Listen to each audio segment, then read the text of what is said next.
आपल्या सगळ्या पत्रकार बांधवांचे मी मनापासून या ठिकाणी स्वागत करतो, कारण या पत्रकारांच्या माध्यमातून मला गेल्या 3-4 दिवसापासून भाद्रपद महिना आल्याची जाणीव झालेली आहे।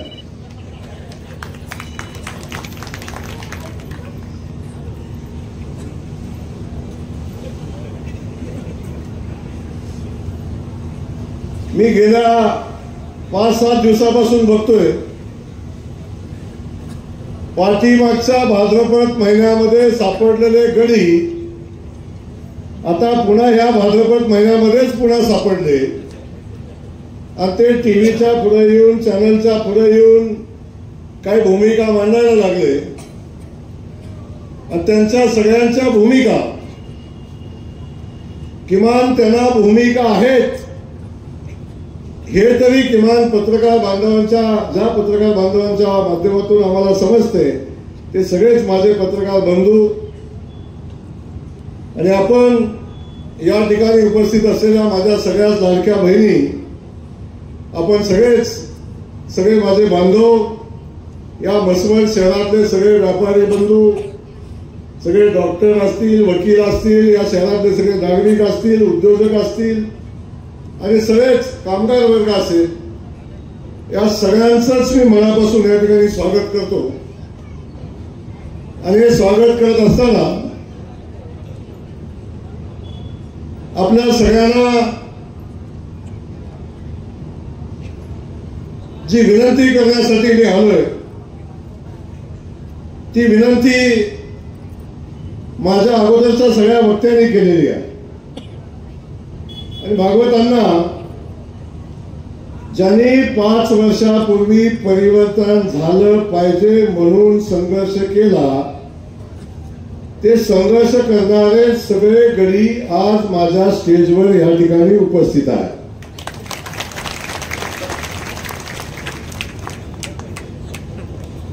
कारण ज्या विश्वासाने जी भूमिका घेऊन या सगळ्यांनी एक परिवर्तनाची भूमिका घेतली आणि लोकांच्या समोर आपली भूमिका मांडली आणि या सगळ्या गड्यांना वाटलं आमचं आता मसवड बदलून सगळ्यांना वाटलं मसवडमध्ये परिवर्तन होईल पण परिवर्तन झालं। 2011 ते 16 पासून ज्या मसवडनं विकासाचं काम पाहिलं ज्या मसवडनं विकास पाहिला ज्या मसवड शहराला पहिल्यांदा शहर म्हणून रूप येताना आपण सगळ्यांनी पाहिलं आणि विकासाच्या वाटेवर जाणारं हे मसवड भकास करण्याच्या दिशेनं झालेलं परिवर्तन आपण सगळ्यांनी या निमित्तानं पाहिलं। तेव्हा बाळासाहेब किमान आपण आम्ही चुकलो हे या स्टेजवर येऊन मान्य केलं। तुमच्या सोबत अनेक लोकांनी आम्ही चुकलो हे स्टेजवर येऊन मान्य केलं। आपण सगळ्यांनी परिवर्तनाची भूमिका घेतली पण या परिवर्तनाच्या भूमिकेतनं मसवड शहराचं झालेलं जे नुकसान आहे जे विकासाच्या दिशेनं चाललेलं मसवड आणि त्याचा तो थांबलेला विकास यातून झालेलं जे नुकसान आहे ते किमान मसवडला 10 ते 15 वर्ष मागे घेऊन गेलं आणि मसवड शहराची जी दयनीय अवस्था 2011 साली पहिल्यांदा जेव्हा आम्ही मसवड शहराने आमच्यावर विश्वास टाकला तेव्हा जी परिस्थिती होती त्याच परिस्थितीला पुन्हा 5 वर्षामध्ये मसवड नेऊन ठेवण्याचं काम परिवर्तन पॅनलने इमानदारीने केलं। म्हणजे त्यांच्या इमानदारी मला शंकाच नाही। अशा पद्धतीचं काम करत असताना 2011चा कालखंड आपल्या सगळ्यांना आठवतो. 2011 साली म्हसवड शहरामध्ये प्रवेश करताना जे म्हसवड होतं ते एकदा आपण डोळे झाकले तर एकदा आठवून बघा. 10 वर्ष 11-12 वर्षापूर्वीचं म्हसवड एकदा आपण आठवून बघा. स्टँडवरनं निघाला तर एवढे खड्डे, एवढे फुकुटा, एवढा धुरा, रात्री गेला तर एवढा अंधार. आणि ते म्हसवड आपण 2011 साली जेव्हा जनतेने आपल्या सेवा करण्याची संधी दिली तेव्हा आपण सगळ्यांनी त्या म्हसवडच्या विकासाचा मेळू हातामध्ये घेतला आणि पहिल्यांदा म्हसवडचा मुख्य रस्ता आहे त्या रस्त्याचं काम आपण चारपदरी करण्याचं काम पहिल्यांदा केलं. त्याच्यामध्ये आपण बघितलं झाडं लावली, डिवायडर केला, झाडं लावली, लाईट लावल्या. ही केलं. आता इथं सगळे साक्षीदार आहेत. आपण सगळ्यांनी बघितलं हे सगळं रस्त्याचं जे काम होतं सगळ्या लाईटी बंद होत्या. चालू लाईटी या भाद्रासनी 5 वर्षात एकदाही चालू करता आल्या नाही. माहिती नाही बाबासाहेब काय नेमकी अडचण होती. बाबू काका काय अडचण होती नेमकी माहिती नाही मला. नवीन लाईट लावू नका आमचं काय म्हणणं नाही, नवीन रस्ता करू नका आमचं काय म्हणणं नाही, रस्त्याच्या मध्ये लावलेली झाडं नव्यानं लावू नका आमचं काय म्हणणं नाही. पण किमान लावलेली झाडं तरी नीट ठेवा. झाडं सुधागरांनी काढून दिली. लाईटीचं पोल बंद पडलं, रस्त्याची अवस्था दयनीय झाली. आणि आपण सगळ्यांनी बघितलं सगळ्यांना पहिल्यांदा पश्चाताप म्हसवडच्या स्टँडवर आला की व्हायला लागला हेच का ते आमचं परिवर्तन. बस स्टँडवर आपण गेला, बस स्टँडची परिस्थिती आपण बघितली, बस स्टँडवर गेलेल्या लोकांचा होणारा हाल आपण बघितलं, पडलेले खड्डे आपण बघितले. त्यावेळेची म्हसवड अशी परिस्थिती आपण सगळ्यांनी बघितली.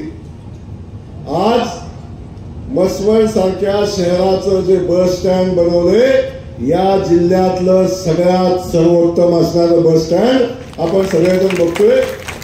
पण हे बाबू काका कधी झालं परिवर्तन वाले घरी बसले तेव्हा तो नाही झालं.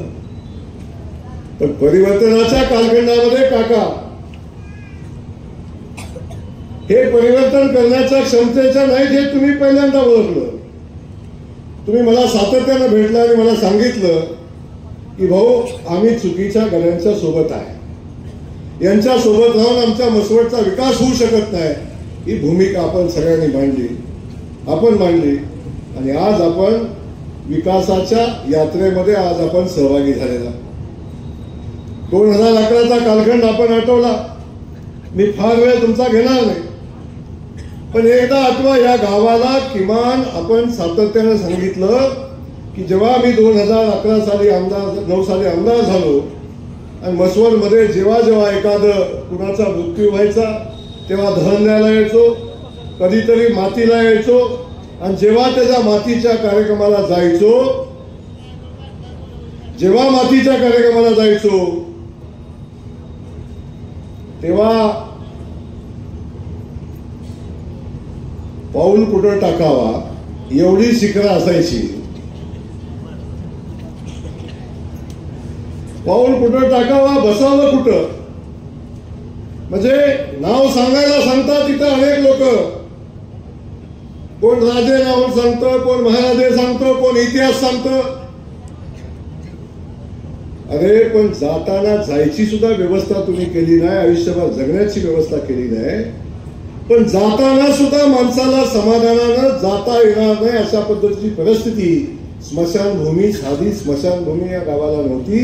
एक पत्र्याचं शेड होतं ते 3 जाग्यावर वाकलं होतं. ती स्मशानभूमी आपण बघितली. एवढी सुंदर स्मशानभूमी आपण 2011 साली आपण सत्तेत आल्यावर बांधली आणि अनेक लोक सांगायची या भागातनं जाताना की आम्हाला वाटायचं ते मंदिर आहे, समोरनं जाणारा माणूस ते मंदिर आहे म्हणून पाया पडायचा. आपण पण मंदिराच्या पूर्ण जातो तेव्हा पाया पडतो ना. आपण जसं मंदिराच्या पूर्ण जाताना पाया पडतो तसं लोकांना आज स्मशानभूमी माहिती नसायचं, त्या समोर जाताना लोक आपसुकपणे हात तिकडं करायचे आणि पाया पडायचे. अशा पद्धतीची सुंदर स्मशानभूमी आपण बांधली आणि त्या स्मशानभूमीमध्ये मुलं अभ्यासाला बसायला लागली. अनेक मुलांनी त्या ठिकाणी अभ्यास करून आपलं शिक्षण पूर्ण केलं. अशा पद्धतीची सुंदर MIDC आपण बांधली. या शहरातल्या आमच्या माता भगिनी घरातनं बाहेर पडलं तर नाथाचं मंदिर आणि नाथाचं दर्शन घेतल्यानंतर जायचं कुठं, बसायला उठायला साधी एखादी जागा कुठं आमच्याकडे नव्हती, एखादं बाकडं कुठं नव्हतं की एखादी भगिनी आमची उठेल जाऊन बसेल आणि 10 मिनिटं 20 मिनिटं त्या ठिकाणी आराम करेल. अशा पद्धतीची कुठेही परिस्थिती नव्हती. या म्हसवड शहरामध्ये एक सुंदर अशी गार्डन आम्ही केली, एक बाग आम्ही तयार केली. ती बाग बघायला बाबू काका मुंबईतनं जेव्हा जेव्हा सचिवालयात लोक जायची, नगरपालिकेतले लोक जायची, तेव्हा सांगायची तुम्ही म्हसवडची बाग बघून या आणि त्या बागेसारखी बाग तुम्ही तुमच्या गावामध्ये बनवा. अशा पद्धतीची भूमिका मंत्रालयातले अधिकारी घ्यायचे आणि एवढी सुंदर बाग. परिवर्तन झालं तेव्हा आम्ही त्या पॅनलच्या ताब्यात दिली आणि त्यानंतरची बाग आपण बघितली. आज आपण ती बाग बघितली तर त्या बागेमध्ये फक्त डुकरं दिसतील तुम्हाला, माणसं दिसणार नाही. लावलेलं गवत साधं कापायचं झालं नाही. त्या ठिकाणी लावलेलं पत्रे सुद्धा काढून नेले, तिथल्या पाईप काढून नेल्या, तिथल्या मोटर काढून नेल्या, खाली टाकलेले फरशीचे तुकडे सुद्धा भाजरांनी सोडले नाही. एवढी दयनीय अवस्था त्या बागेची करून टाकली. किंवा लाज वाटायला पाहिजे होती. राजमाता अहिल्यादेवींचं नाव त्या बागेला दिलं, किमान ती बाग सांभाळायची जबाबदारी तरी अहिल्यादेवींचं नाव सांगणाऱ्यांची त्या ठिकाणी होती. किमान शरम वाटायला पाहिजे होती. ते सुद्धा झालं नाही. आज बागेची दयनीय अवस्था आहे. 3 वर्ष प्रशासक आहे ते पुन्हा त्या बागेचं कंपाऊंडची वॉल आपण उंच केली आणि 4 कोटी रुपये पुन्हा बाग पूर्ववत करण्यासाठी 4 कोटी रुपयाचा निधी आपण आज आणलाय. ती बाग बंद पडली. पाण्याची अवस्था तुम्ही बघितली, गावातल्या रस्त्यांची अवस्था बघितली. रस्ता आज केला तर 3ऱ्या दिवशी रस्ता शोधायला लागतो अशी परिस्थिती. असे अनेक विषय बाळासाहेब तुम्ही सांगितले असतील. या सगळ्यांचं काम काय? 5 वर्ष त्या नगरपालिकेतनं फक्त कमिशनचं काम झालं, बाकी काही झालं नाही. नगराध्यक्षांचं किती, बाकीच्यांचं किती, नेत्यांचं किती, ह्याच्या पलीकडे हिशोब झाला नाही. आणि ही परिस्थिती आपण सगळ्यांनी अनुभवली, आपण सगळ्यांनी बघितलं. आणि जी कामं काका जेव्हा आम्ही नगरपालिकाची निवडणूक लागली तेव्हा 17 कोटी रुपये नगरपालिकेच्या अकाउंटवर होते. 17 कोटी रुपये. त्या 17 कोटी रुपयातला एकही नया पैसा तुम्हाला खर्च करता आला नाही. आपण सगळ्यांनी बघितलं. पलीकडं एक दगडाची खण आपण बघतो, गावाच्या बाजूला एक दगडाची खण होती. मला वाटतंय कधी तर सिद्धनाथाचं मंदिर उभं केलं किंवा कधी, मला माहिती नाही तो इतिहास, तेव्हा त्या खाणीतनं दगड उचलला. त्या दगड काढल्यानंतर ती दगडाची खण तयार झाली. त्या खणीमध्ये गावातली सगळी घाण, गावातलं सगळं पाणी त्या खणीमध्ये यायला लागलं आणि त्या खणीमध्ये एवढी दुर्गंधी आणि त्यातून एवढं डासाचं साम्राज्य आणि त्यातून अनेक, मला वाटतं एकही घर असं नसेल की त्या खणीतला डास चावला आणि त्याला मलेरिया झाला नाही. असा एका घरामध्ये एकही माणूस कधी सापडणार नाही. कधी ना कधी त्या खणीतला डास आला असेल आणि चावला असेल आणि मलेरिया झाला असेल. पैसे आणून ठेवले होते, डिझाईन तयार होतं, फक्त टेंडर काढायचं होतं आणि ते बांधायचं होतं. पण या भाद्रासनी टेंडर काढायचं सुद्धा जमलं नाही. अकाउंटवर आलेले पैसे नव्याने आणलेच नाही, पण आलेले पैसे पुन्हा शासनानं मागायला गेले, हे पैसे परत गेले. ही परिस्थिती याची आजची. आपण बघितलं भाजी मंडई बांधली आम्ही, नगरपालिकेच्या बाजूची भाजी मंडई, नगरपालिकेच्या मुख्य इमारतीपेक्षा सुंदर असणारी ही भाजी मंडई, ही भाजी मंडई आम्ही बांधली. त्या भाजी मंडईचं सगळं काम झालं होतं, फक्त काचा बसवायच्या होत्या आणि कलर करायचा होता. अरे 5 वर्षाच्या यांच्या कालखंडामध्ये काच नाही बसवू शकले. ही काच, एक काच नाही बसवू शकले. ती भाजी मंडई चालू नाही करू शकले, त्याला कलर नाही करू शकले. ही यांची पात्रता, ही यांची काम करायची क्षमता. नव्याने काम आणायचं सोडून द्या, पण आणलेलं काम, असलेले पैसे खर्च करता आले नाही ना, काम कुठलं करता आलं. ती भाजी मंडई आज आपण बघताय, जेव्हा हे गेले कधी त्याच्यावर, तेव्हा काचा बसल्या. ते ह्याच्यावर गेले तेव्हा काचा बसल्या, तेव्हा त्याचा कलर झाला. आता ती भाजी मंडई चालू करण्यासाठी तयार झाली. आम्ही बाबू काका थांबलोय, तुम्ही निवडून नगरपालिकेत गेल्याशिवाय ती चालू करायची नाही म्हणून थांबलोय. सुंदर भाजी मंडई, एवढी देखणी भाजी मंडई. आम्ही आमच्या महिला भगिनी जाता, रस्त्यावर उभं राहता, बाजूनं धूळ फुफुटा सगळी घाण, त्याच्यामध्ये भाजी. आता आम्ही भाजीसाठी स्वतंत्र भाजी मंडई आमच्या माता भगिनींच्यासाठी केली. त्या ठिकाणी सुंदर असं बसण्याची व्यवस्था आमच्या सगळ्या भाजीवाल्यांची केली. ती भाजी मंडईची एवढी मोठी इमारत या ठिकाणी झाली. बाजार पटांगण आपण बघितलं, त्या बाजार पटांगणावर पाऊल टाकायचं तर खड्डा, कुठं पाणी साठायचं, कुठं पाणी असायचं, सगळं आपण बघितलं. त्या अख्खं बाजार पटांगण आपण बघताय, सगळं अख्ख्या बाजार पटांगण कॉन्क्रीट केलंय. आता कसलाही पाऊस आला तरी आता बाजार भरायला कधी अडचण येत नाही, अशी सोय आम्ही सगळ्या बाजारकडूनची सगळ्या मसवडमधल्या गावकऱ्यांसाठी केली. अख्खं मैदान आज कॉन्क्रीट झालेलं आपण सगळेजण बघताय. त्या ठिकाणचं स्टेज आपण बघताय. कुठलं काम सांगू, एक नाही दोन, अनेक कामं. आज सिद्धनाथाची यात्रा उद्या, सिद्धनाथाचा रथ उद्या. आपण सगळ्यांनी बघितलं, रथ ज्या मार्गाने जातो तो ऐतिहासिक असा मार्ग आहे. त्या मार्गाने रथ जायचा, सिद्धनाथाचा रथ. हे सिद्धनाथाचे भक्त आहे म्हणून सांगतात, सिद्धनाथाचं नाव घेतात. पण त्या नाथ बाबांचा रथ ज्या मार्गावर जातो, त्या मार्गावरची दुर्गंधी जर बघितली असती, किंबहुना रथ ओढत असताना अगदी कमरे एवढ्या चिखलातनं कधी कधी रथ ओढला, पाणी कसलं होतं आणि कसला चिखल होता हे सांगायची आवश्यकता नाही.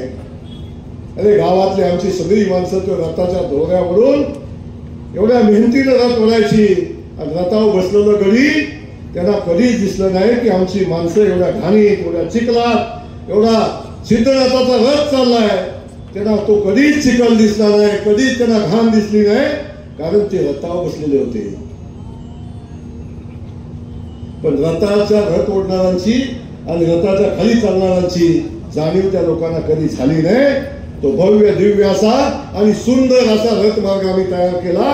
आता आमच्या सगळ्या रथ ओढणारे असतील, सगळे भाविक भक्त असतील, आता चिखलात जायला लागत नाही. रथ सुंदर आणि स्वच्छ मार्गाने आज रथ जाताना आपण बघतो. या भागात रथ निघतो आणि स्वच्छ सुंदर मार्गाने आमचा रथ जाताना आपण बघताय. नाथ बाबाच्या सुद्धा यात्रेच्या निमित्तानं आपण उद्या त्याचा अनुभूती पण घ्याल. या बाजूला जिकडे जाल त्या बाजूला पलीकडे सिन्नाभाऊने आमच्या बंधारा बांधला आणि निवडणूक लागली. काय सांगायचं तुम्हाला, आता पाणी गावात घुसलं. आता त्या सिन्नाने बंधारा बांधला आणि आमदारांनी त्या सिन्नाला बांधायला लावला. आता गावाचं नुकसान झालं, ते पाणी आता गावात घुसणार आहे म्हणून गडी. बघा यांचं जे आयुष्यात काही करता आलंच नाही चांगलं, पण ज्यांनी चांगलं केलंय त्याचं कौतुक सोडून द्या. पण झालेलं काम सुद्धा चुकीचं झालंय ही सांगण्याची पद्धत आपण सगळ्यांनी बघितली. तुम्हाला पाणी बघताना काही वाईट वाटतं का? पाणी चांगलं नाही दिसत? चांगलं नाही दिसत पाणी? अरे गावाच्या बाजूला एवढं सुंदर पाणी बघितल्यावर मनाला शांती मिळते, मनाला समाधान मिळतं, असा बंधाऱ्याची उंची सुद्धा या भाजपाने कमी करायला लावली. आणि जसं काय संकट गावावर आले अशा पद्धतीची भूमिका आज बघताय. या बाजूला अख्खं पाणी या भागात आपल्याला वाहताना दिसतंय. ही सगळी परिस्थिती आपण सगळ्यांनी अनुभवली. वाड्या वस्तीच्या रस्त्याचा विषय असेल, अगदी लांब मळ्यापासून कंडोरे मळ्यापासून अगदी काळ्या पट्ट्यापासूनच्या सगळ्या रस्त्यांची अवस्था आपण बघितली असेल. सगळ्या वाड्या वस्तीच्या रस्त्याची अवस्था बघितली. एकाही वस्तीला रस्ता नव्हता, एकाही वस्तीला रस्ता नव्हता. आमच्या 5 वर्षाच्या कालखंडामध्ये प्रत्येक वस्तीला रस्ता देण्याचं काम या निमित्तानं आम्ही केलं. मसाईवाडीला गेला तर एवढा सुंदर रस्ता, मसाईवाडीत गेला तर सभा मंडप आहे, मंदिराचं काम झालंय, बंदराची कामं झाली. आता अख्ख्या मसाईवाडीला आम्ही शेतीचं पाणी देणार आहे. आता तेही काम आमचं अंतिम टप्प्यात आलंय.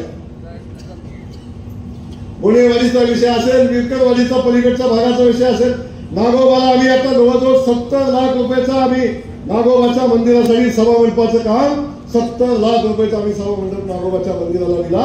2.5-3 कोटीचा रस्ता आम्ही नागोबाचा रस्ता आम्ही केला. ही सगळी परिस्थिती आपण बघितल्यानंतर बघतो आपण काय नेमकं झालं.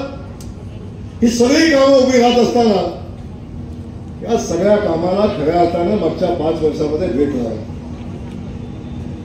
आणि त्यावेळी जे गडी बाबू काका 1-2 सोडलं तर आता तुम्ही ज्यांना गावाची काळजी आहे ते बाजूला झाले. तर त्यांना माहिती आहे या लोकांच्या ताब्यामध्ये पुन्हा काय गेलं तर कसं होणार.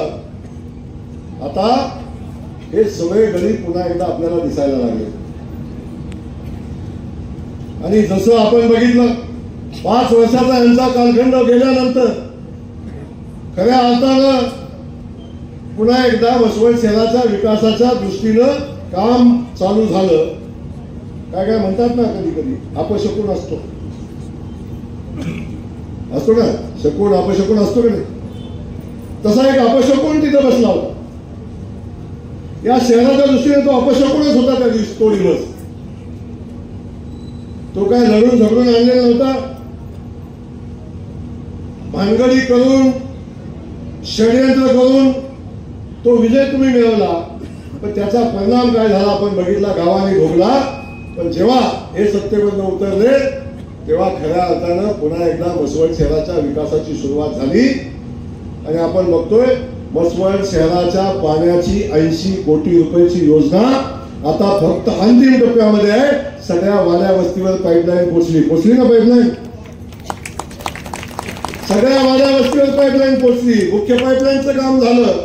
आता वॉटर ट्रीटमेंट प्लॅन्ट आता अंतिम टप्प्यामध्ये 8-10 दिवसाचं काम त्याचं राहिलंय.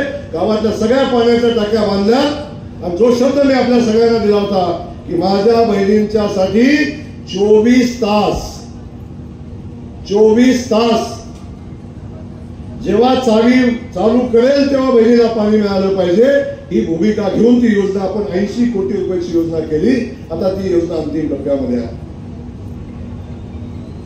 त्या योजनेचं काम आता झालं की आपल्याला सातत्याने या गावाला पाणी मिळेल. भुयारी गटरची योजना जवळजवळ 100 कोटी रुपयाची या गावातल्या अंतर्गत भुयारी गटरची योजना आपण मंजूर केली.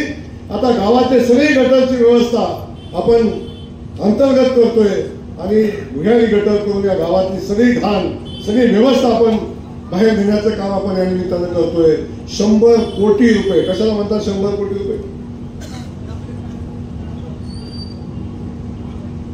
100 कोटी रुपयाची योजना आपण मंजूर केली. आता ती योजना लवकरच त्याचं टेंडर होईल आणि आता ह्या योजनेची प्रत्यक्षात सुरुवात होईल.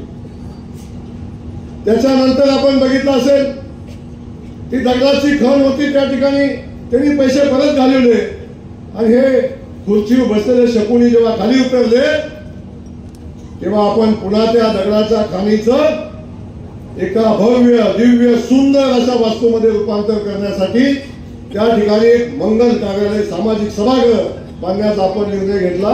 24 कोटी रुपयाचं सामाजिक सभागृह. ती खण आपण मुजवली. आता बघा खण तुम्हाला दिसत नाही. ती खण मुजवली. डास कमी झाले, गावातली घाण कमी झाली. आता त्या खणीमध्ये भव्य दिव्य अशा सामाजिक सभागृहाचं काम आता चालू आहे.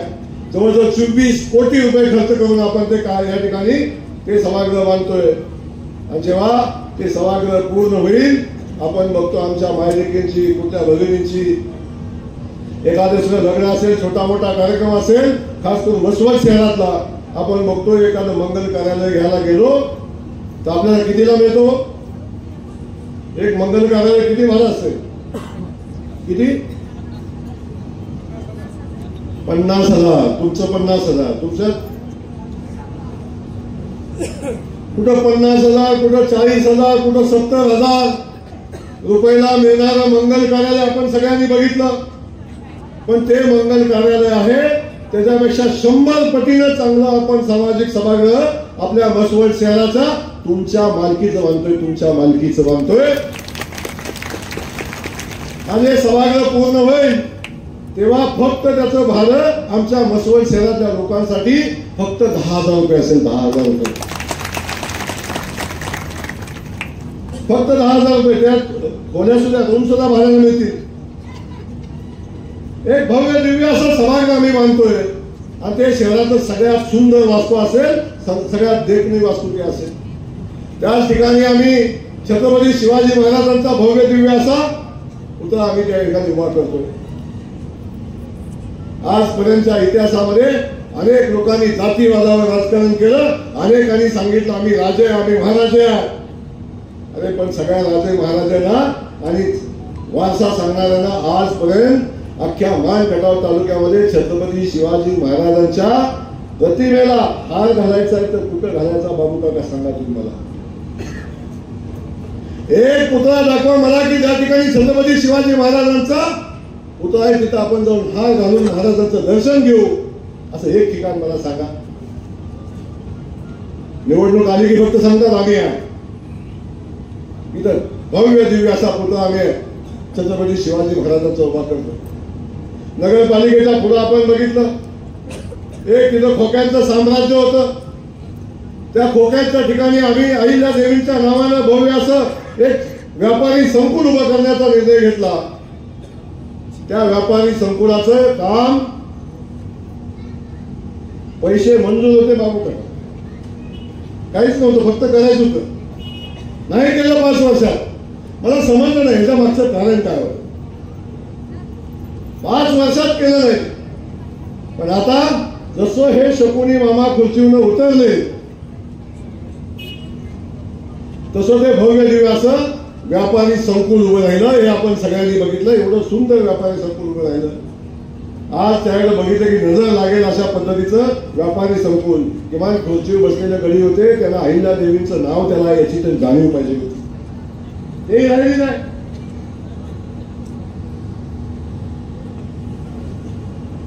अनेक वर्ष बघितलं आपण यांचा संघ समाज बांधव होता या संघ समाज बांधवांना प्रत्येक वेळी निवडणूक आली की मिटिंग घ्यायची आणि मिटिंग घेतली की सांगायचं आम्ही तुमच्या गणपतीला 20,000 15,000 10,000 5,000 देतोय आणि त्या गणपतीच्या वर्गणीवर आमच्या संघ समाजाला किती वर्ष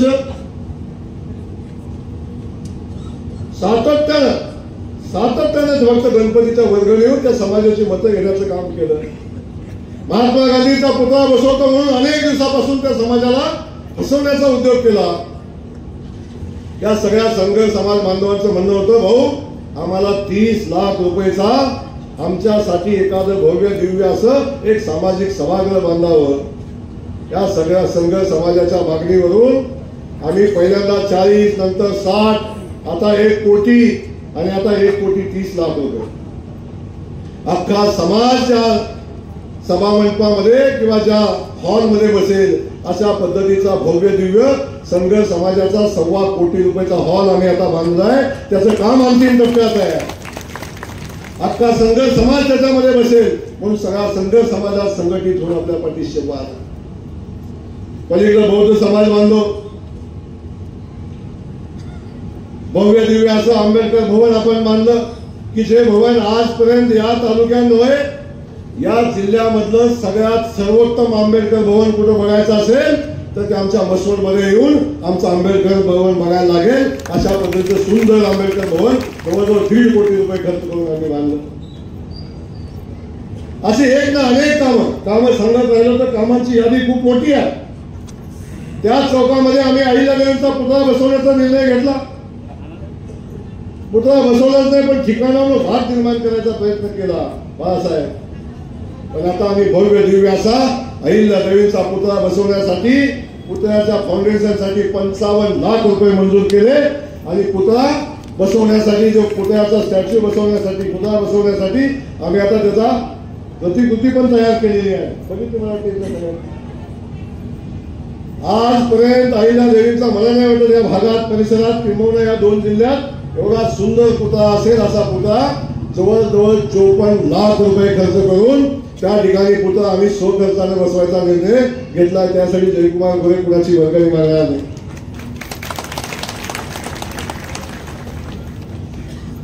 आंबेडकरांचा पुतळा बसवायचा आहे. आता जे मतं देत आहेत त्यांना सांगा ती कधी नाही आंबेडकरांची झाली आजपर्यंत. आंबेडकरांचा पुतळा बसवतो हाच फकड्या बसवल त्यांच्या दम नाही आंबेडकरांचा पुतळा बसवायचा. महात्मा फुलेंचा बसवला तर ह्याच बसवून दे यांच्यात नाही दम बसवायचा. अनेक समाज बांधवांच्या सगळ्या समाज बांधवांना सोबत घेऊन पुढे जायचा निर्णय आम्ही घेतला. खास करून या पेठेमध्ये आज आम्ही बोलतो ह्या पेठकडे नाही माझं सांगणं आहे. आता निवडणूक लागली अनेक गाडी म्हणतात कोण उमेदवार बाहेरचा आहे.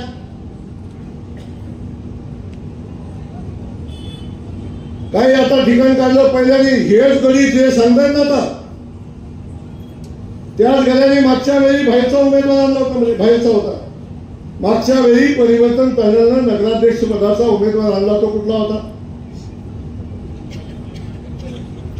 कुठला होता? तेव्हा तो बाहेरचा नव्हता. सोयीनं धोरण हे गडी कधी बदलतील याचे काही नियम नाही. आयुष्यात काय चांगलं झालंय फक्त आग लावून आजपर्यंत गावाला जगवण्याचं काम या मतदारांनी केलं. अरे ही पेठ गेल्या 10 वर्षापासून पुन्हा विकसित होते. या आजूबाजूच्या भागामध्ये पाणी आलं. आजूबाजूच्या भागाचा विकास झाला. आजूबाजूचा शेतकऱ्याचा संपन्न होतोय. या भागात जेव्हा पाणी आलं तेव्हा शेतकऱ्यांच्या खिशामध्ये 4 पैसा आला आणि तो पैसाच पेठेमध्ये येतो आणि पेठेमधला व्यापार चालतो. ही परिस्थिती आपण सगळ्यांनी बघितली. ही पेठ आज भरते. अलीकडच्या कालखंडामध्ये या पेठेमध्ये सुद्धा अडचणी आलेल्या आपण सगळेजण बघताय. पण मी या सगळ्या पेठकऱ्यांना सगळ्या व्यापारी बांधवांना सांगतो हा जयकुमार गोरेचा शब्द आहे. येणाऱ्या 2, 3, 4, 5 वर्षामध्ये काम एमआयडीसीचं 2 वर्षातच चालू होईल. जमिनीचं अधिग्रहण चालू होईल. आताच चालू होईल 1-2 महिन्यामध्ये. आणि जेव्हा ही भव्य दिव्य अशी एमआयडीसी या ठिकाणी तयार होईल तेव्हा मी आज सांगतो मसवड हे पश्चिम महाराष्ट्रातलं सगळ्यात विकसनशील शहर म्हणून या मसवड शहरात आपण बघितलं आहे.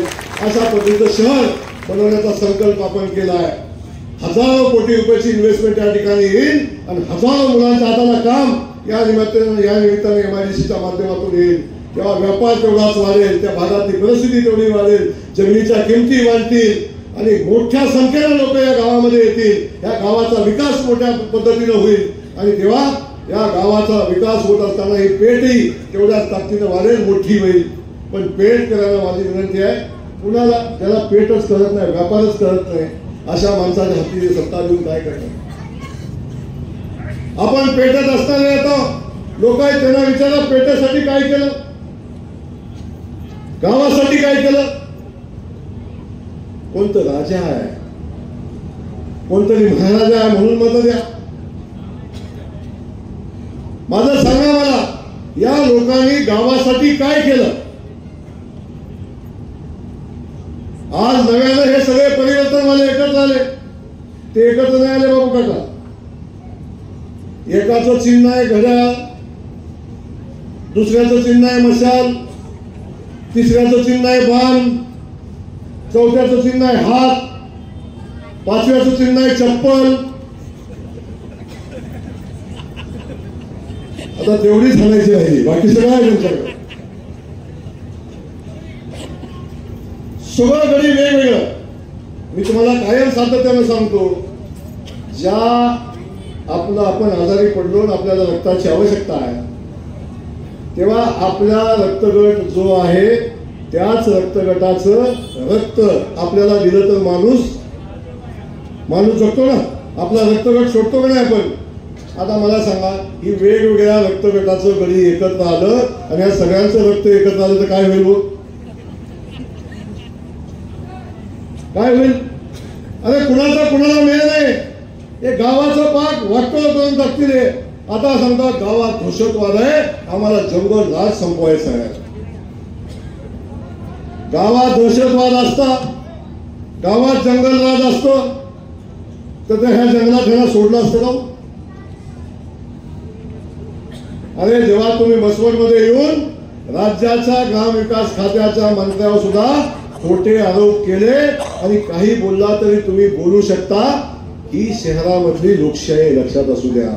ती लोकशाही बाजूला ठेवायला सांगा मला एकदा, मग दाखवतो तुम्हाला कसं असतं. जंगल राज आहे म्हणून सांगतात, जंगल राज संपवण्यासाठी आम्हाला मत द्या. आणि हे सांगतात, कोणतरी म्हणतंय आता आम्हाला शेवटची आमची इच्छा आहे, गावातले उमेदवार नगराध्यक्ष पदासाठी उभे आहेत आणि ते काय सांगतायत बाबू काका, आता आम्हाला शेवटचं मत द्या, आमच्या बापूंची शेवटची इच्छा आहे. आणि बापूंच्या डोळ्यात देखत एकदा घरामध्ये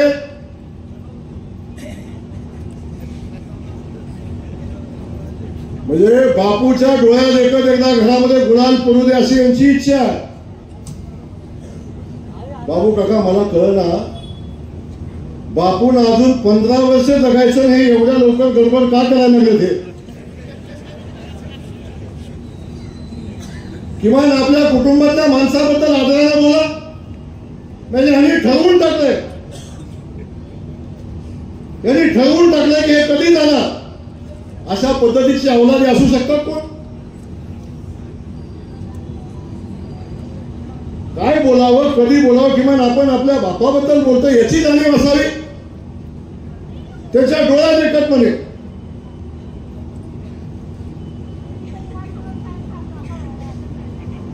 आणि परमेश्वरानं त्यांना 15 वर्ष, 20 वर्ष, 25 वर्ष आयुष्य द्यायचं असेल अजून. आधीच गडबड झाली तुम्हाला. आणि हे सगळं करत असताना गावाचा बाहेरचा वाद आता चालू केला. इथं गेल्यानंतर पुन्हा गावागावात काय गावासाठी केलं आतापर्यंत हे सांगा मला. गावात जे जे काम केलंय बाबू काका, जे जे काम केलंय बंधू, ते ते काम गावात आपण आल्यानंतर केलं. ह्यांनी केलं काय सांगा मला. 5 वर्षात माझा शब्द या ठिकाणी माझं आव्हान आहे. परिवर्तन पॅनलला 5 वर्षांनी सत्ता दिली, गावाने सत्ता दिली. जयकुमार गोरेनं 9 वर्ष झालं, 8-8.5 वर्ष झालं त्या नगरपंचायत पालिकेमध्ये पाऊल टाकला नाही अजून. माझी सत्ता नसताना सुद्धा जयकुमार गोरेनं 250 कोटी रुपयाचं काम घेऊन माझ्या मसवड शहरामध्ये जयकुमार गोरे आला. 5 वर्षात केलेल्या कामाची एकदा यादी जाहीर करा आणि मग गावात मत मागा. मग गावासाठी विषय सांगा. आम्ही राजे, आम्ही महाराजे म्हणून आम्हाला मत द्या.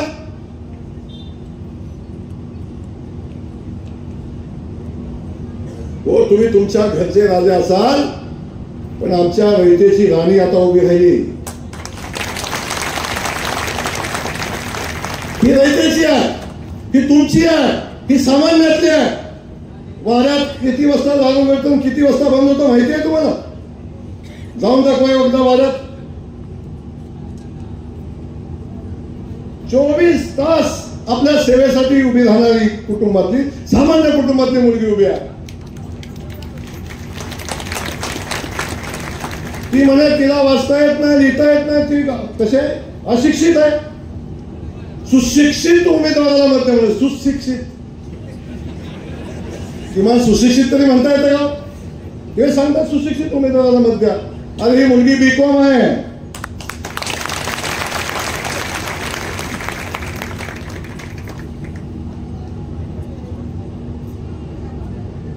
कुणाचं मूल्यमापन करतो? का तिची चूक आहे? ती गरीबाच्या घरात जन्माला आली, ती राणीच्या राजाच्या घरात जन्माला आली नाही, तिची चूक आहे. म्हणून तिला हक्क नाही नगरपालिकेत काम करायचा, तिला हक्क नाही नगराध्यक्ष व्हायचा. एक सामान्य घरातलं रेशनिंग दुकानदाराचं पोरगा आमदार झालं, या तालुक्याचं भविष्य बदलून टाकलं. या तालुक्याला चारही बाजूने पाणी, चारही बाजूने विकासाची गंगा वाहताना आपण बघताय. आणि त्याच पद्धतीची भूमिका जेव्हा ही मुलगी आमची नगराध्यक्ष होईल, आमची 20 लोक काम करतील, हा जयकुमार गोरे आपल्याला शब्द देतोय, मसवड शहराचा इतिहास चेहरा मोहरा बदलल्याशिवाय जयकुमार गोरे राहणार. ही निवडणूक लागली, लगेच वाड्यातलं टोळकं आणि त्यांच्या मुजरा घालणारं टोळकं प्रत्येक वाड्या वस्तीवर जाऊन बसायला लागलं. तुम्ही आमच्या जमिनीत राहताय, तुम्ही आमच्या जमिनीत राहताय, बघून घेईन जमीन काढीन, काय काय काय काय विषय चालू आहे. देशाला स्वातंत्र्य मिळालं, देशाला स्वातंत्र्य मिळालं किती साली? कधी? 1947 साली देशाला स्वातंत्र्य मिळालं. पण आमच्या धैवली वस्तीला अजून स्वातंत्र्य मिळालं नव्हतं. आमच्या विरकरवाडीला कधी स्वातंत्र्य मिळालं नव्हतं. आमच्या कंडोने वस्तीला कधी स्वातंत्र्य मिळालं नव्हतं. आमच्या लांबमळ्याला कधी स्वातंत्र्य मिळालं नव्हतं. आमच्या काळ्यापट्ट्याला कधी स्वातंत्र्य मिळालं नव्हतं. आमच्या बोनेवाडीला कधी स्वातंत्र्य मिळालं नव्हतं. कारखान्यापासूनचा सगळा परिसर या सगळ्या लोकांना कायम गुलामीत ठेवण्याचं काम केलं. राऊतवाडी सुद्धा, अरे 1 रुपयाचं कर्ज नाही घेऊ शकली माणसं. स्वतःचं घर बांधायचं म्हणलं तर घर बांधू नाही शकत ही माणसं. बँकेचं लोन नाही घेऊ शकत, स्वतःच्या मनानं काही काम नाही करू शकत. अशा पद्धतीची परिस्थिती निर्माण झाली होती. सगळ्या लोकांना दमबाजी करायचं काम, कुणाकडून पैसे घ्यायचं काम. अरे सांगताना राजे तर दानं ठेवायची होती. राजानं चला मी माझ्या रयतेसाठी हे सगळं सोडून दिलं आणि आमच्या रयतेच्या ताब्यात असणारी जमीन आम्ही त्यांना दिली. ही भूमिका घ्यायची होती ना कधीतरी. आज त्यांच्याकडे जाताय सांगताय आम्ही बघून घेऊ, मत नाही दिलं तर बघा, घर बांधून देणार नाही, हे बनवून देणार नाही, इथं जमीन काढून घेऊ. आज हा जयकुमार गोरे या स्टेजवरनं सांगतोय 1947 साली देशाला स्वातंत्र्य मिळालं असेल, पण माझ्या मसवड मधल्या सगळ्या माता भगिनी शेतकरी बांधवांना आता स्वातंत्र्य मिळाले.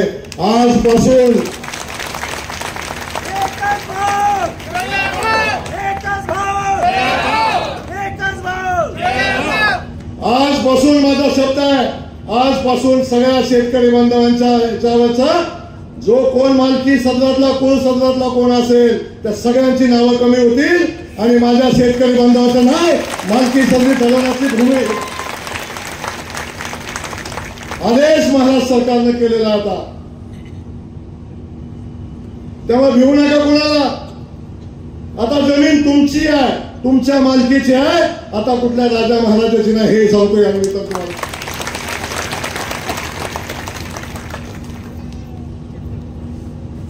अनेक वर्षापासून लागवलं या लोकांना, अनेक वर्षापासून या सगळ्या लोकांचं हाल अपेक्षा याला करायचं काम केलं.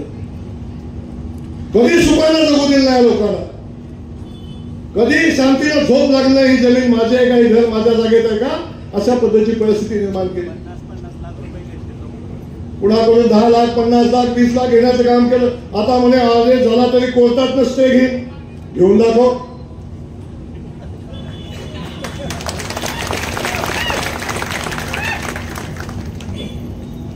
कोर्टाचा स्टे मिळाला मग कसं करणार.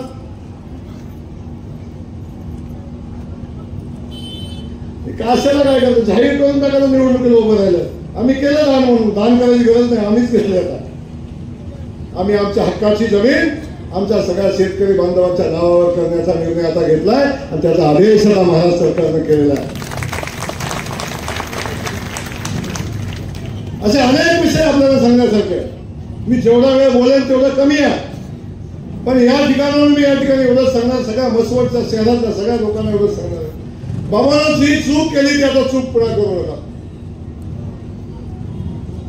अशा लोकांच्या साठी सत्ता द्या की ज्याला सामान्य माणसाचं दुःख माहिती आहे, ज्याला सामान्य माणूस माहिती आहे, जो सामान्य जीवन जगतो, अशा माणसाच्या हातामध्ये सत्ता द्या.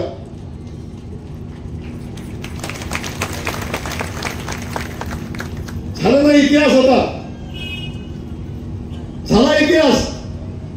आता भविष्यात असले सरंजाम पुन्हा तयार करू नका जे की पुन्हा तुमच्या जमिनीवर हक्क सांगतील. अशी माणसं या सत्तेमध्ये येता कामा नये. अशा पद्धतीची भूमिका तुम्हाला घ्यायला लागेल. काय अवस्था आहे. सगळे पॅनल समोर उभे राहिले. जो पॅनल पुढे उभा राहिलाय कुणाचा कुणाला मिळेल नाही, कोण उभा राहिलाय माहिती नाही, अजून काय चाललंय हे माहिती नाही. पण एकच यांची आयडेंटिटी की आम्ही राजे महाराज आहे म्हणून आम्हाला मतदान द्या, आमच्यासाठी आम्हाला मतदान द्या. अशा पद्धतीची दबावाची भूमिका घेत आहे. पण चिंता करू नका, अजिबात नाही. आता असे अनेक राजे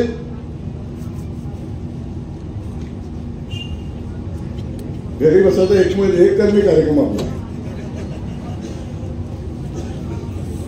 त्यामुळं आपण सगळ्यांना माझी विनंती आहे या निमित्तानं की आपण सगळ्यांनी मिळून आता ठाम भूमिका घेतली पाहिजे. घराघरामध्ये जावा, उतरू नका, मातू नका. आज आम्ही उमेदवार दिलेले आहेत. मला सांगताना मनापासून आनंद होतो. आमचे सगळे उमेदवार, या सगळ्या उमेदवारांचं ऍव्हरेज वय काढलं तर 29 आहे. ऍव्हरेज वय काढलं. 2-3 माणसं 40च्या वर, 2 माणसं का 3 माणसं आहे. 30च्या आत भाऊ किती, दोघं चौघच आहे. 30 पर्यंत, 30 ते 35 5 आहे.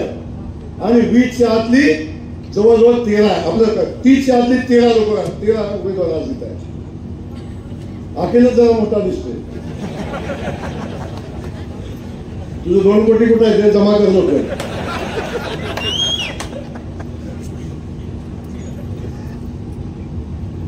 आपण सगळ्यांनी ही परिस्थिती आपण सगळ्यांनी बघितलेली आहे. म्हणून माझा एवढे सुंदर उमेदवार या ठिकाणी उभे केले की 24 तास आपल्यासाठी वेळ देतील, काम करतील. अशा पद्धतीचे उमेदवार या ठिकाणी स्वतः उत्स्फूर्तीने असणार आहे. बाकी शोधायला लागले उमेदवार, शोधायला अजून पण सापडे ना. ज्याला उमेदवारच सापडला त्याला गाव कधी सापडायचं. गावात नाही सापडलं तर गावचा विकास कधी सापडायचा, गावात काम कधी करायचं. या सगळ्या गोष्टी बाजूला ठेवा. मी अधिकचं काय बोलणार नाही. पण मी आपल्याला सांगतो, देशामध्ये मोदीजीचं सरकार आहे, राज्यामध्ये आदरणीय फडणवीस साहेबांचं सरकार आहे आणि हे सरकार आपल्या सोबत आहे. म्हणून कोट्यावधीची कामं एवढ्या छोट्याशा गावामध्ये आपण 100 कोटी रुपयाचं भुयारी गटाचं काम आणू शकतो, 80 कोटीचं पाण्याचं काम आणू शकतो. सगळ्या समाज बांधवांसाठी आपण सामाजिक सभागृह 24 कोटीचं आणू शकतो. छोटी छोटी सगळी कामं रस्त्याची आपण आणू शकतो. पण मला माझ्या प्रश्नाचं उत्तर पाहिजे. जर चुकून हे गणेश सत्तेत आलं तर कुठं जाणार, कुणाकडून आणणार. पण कुठं आणायचं असतं तिथं माहिती आहे का, आयुष्य गेलं, आयुष्य गेलं बाबा. आज्याचं दोष तेच, बापाचं दोष तेच, ह्यांचं पण दोष तेच. याला पलीकडची दुनियाच नाही. एवढीच दुनिया, एवढीच. याच्या पलीकडचं काही यांच्याकडे नाही. म्हणून मी आपल्याला सांगतो, आता आपल्याला निर्णय घ्यायला लागेल. आणि जे सगळे नेते येत आहेत ना, ते तर सांगतायत परिवर्तन करा. आणि परिवर्तन आता म्हणणार नाहीत केलं, त्याला काय म्हणावं हेच कळत नाही. कन्फ्युज आहेत, कन्फ्युज. परिवर्तन म्हणावं तर सत्तेत हेच होते.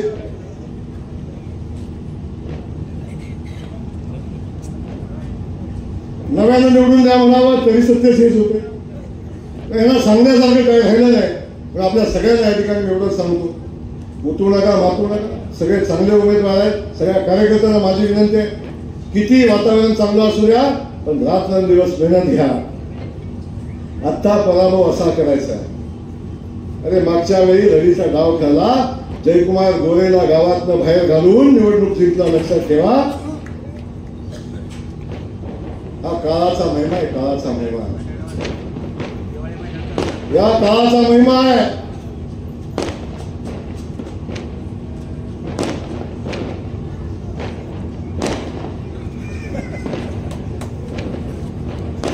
हे दिवाळी मैदान आहे, मसवडच्या मुक्तीचं मैदान आहे.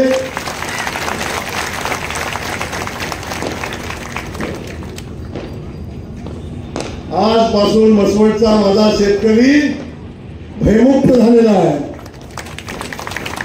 आजपासून माझ्या मसवडच्या शेतकऱ्याचा सातबारा त्याच्या मालकीचा झालेला आहे.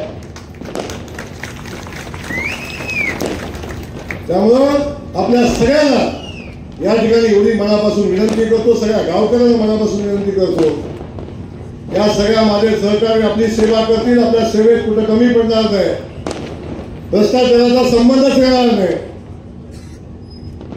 आम्ही सगळेजण मिळून ताकदीने या गावाचा विकास करू, या गावाचा चेहरा मोहरा बदलू, या गावामध्ये भव्य दिवशी MIDC उभी करू, इथल्या युवकांच्या हाताला काम देऊ.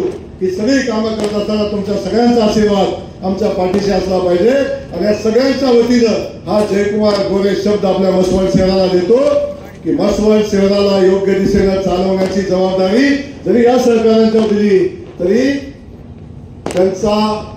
त्यांच्यावर लक्ष ठेवून गावाला व्यवस्थित चालवण्याची जबाबदारी मी सगळ्यांच्या वतीनं घेतो. हा शब्द मी माझ्या मसवडच्या सगळ्या जनतेला देतो. आपल्या सगळ्यांना मनापासून धन्यवाद देत असताना कमळ चिन्हावरच्या सगळ्या उमेदवारांना आपण 100% मतदान करून निवडून देण्याची भूमिका घ्यावी. कारण देशात भाजप, राज्यात भाजप, जिल्ह्यात भाजप, मसवडमध्ये भाजप सगळे मिळून आणूया एवढंच सांगून थांबतो. जय हिंद, जय महाराष्ट्र.